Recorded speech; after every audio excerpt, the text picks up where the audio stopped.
చెప్పింది ఏమని, దావీదు పట్టణం మందు మీ కొరకు నేడు రక్షకుడు పుట్టి ఉన్నాడు. అలాగే చెప్పిన వెంటనే వారిలో ఎంత సంతోషమో ఎంత ఆనందమో ప్రియులారా వచ్చిందో తెలుసండి.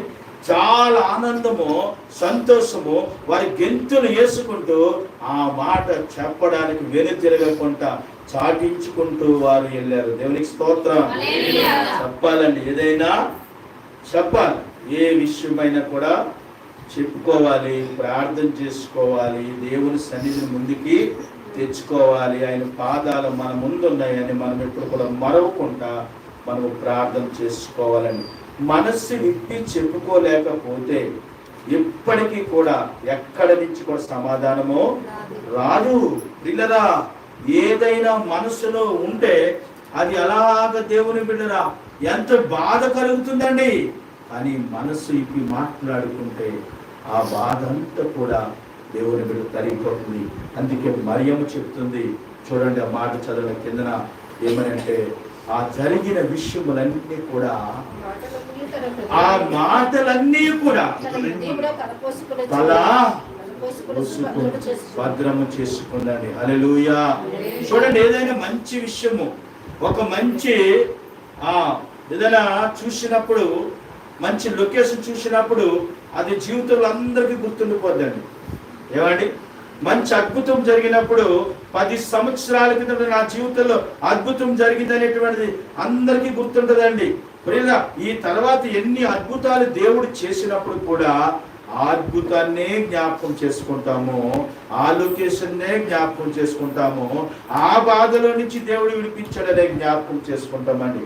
అని ఇక్కడ కన్య మరియ గర్భము ధరించి కుమారుని కనిన తర్వాత ఆ మాటలన్నీ కూడా జ్ఞాపకం చేసుకుని ఆ మనస్సులో ఉంచుకుని పదే పదే తల పోసుకును అని ఉంది కదండి.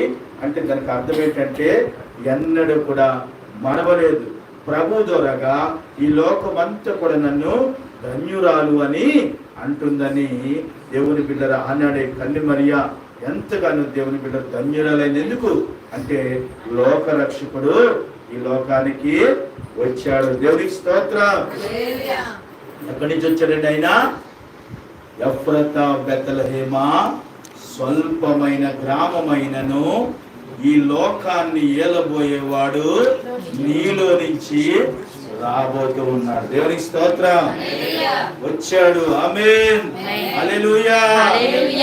ఖచ్చితంగా దేవుడు, ఖచ్చితంగా ఏమండి, దేవుడు మాట అది అవునంటే అవును, కాదంటే దేవుడు చెప్పింది నెరవేర్పులోనికి వచ్చింది కదండి అన్ని. మరి అందుకే ఆ మాటలన్నీ కూడా పదే పదే తలపోసుకుంటూ ఏమండి, చాలా అద్భుతమైన రీతిగా ఈ లోకమంతా కూడా దేవుని బిడ్డరా రక్షకుడిని నేను ఇచ్చాను, నా ద్వారాగా నేనెంత ధన్యురాలని అని అనుకుంది, కానీ ధనురాలని అనుకోలేదండి. ఏమమ్మా నేను చెప్పాను, ధనురాలని ధన్యురాలని అనుకుందండి. కనుక దేవుని ప్రియమైన బిడ్డరా, కొన్ని మన జీవితాల్లో జరిగినప్పుడు ఈ సంఘటనలన్నీ కూడా నిజమే, ఇంత అద్భుతంగా జరిగే కదా అని చెప్పి మనం పదే పదే తల పోసుకుంటూ ఏమిటి కొన్నిసార్లట చెప్పుకోవాలంటండి. ఆమె చెప్పండి, చెప్పుకోవాలంటండి. ప్రతిదీ కూడా మన మనసులో ఉన్నటువంటిది దేవుణ్ణి మన మధ్యలోనికి తెచ్చుకుని చెప్పుకోవాలి. దేవుని బిడ్డలు చూడండి, ఇప్పుడు నేను ముగించేస్తున్నాను. ఏమండి, ఒక్క వచనం మీకు చూపించాలని నాకు పరిశుద్ధాత్మ దేవుడు ప్రేరేపించాడు కనుక ఆ మాట మీకు చూపించి నేను ముగించాలని ఆశపడుతూ ఉన్నాను. లూకా సువార్త 21వ అధ్యాయము 28వ వచనం. ఇది జరుగా నారంభించినప్పుడు మీరు ధైర్యము తెచ్చుకొని తలలెత్తుకునుడి, మీ విడుదల సమీపించుదను. గట్టిగా చెప్పకపోతే హల్లెలూయా, హల్లెలూయా.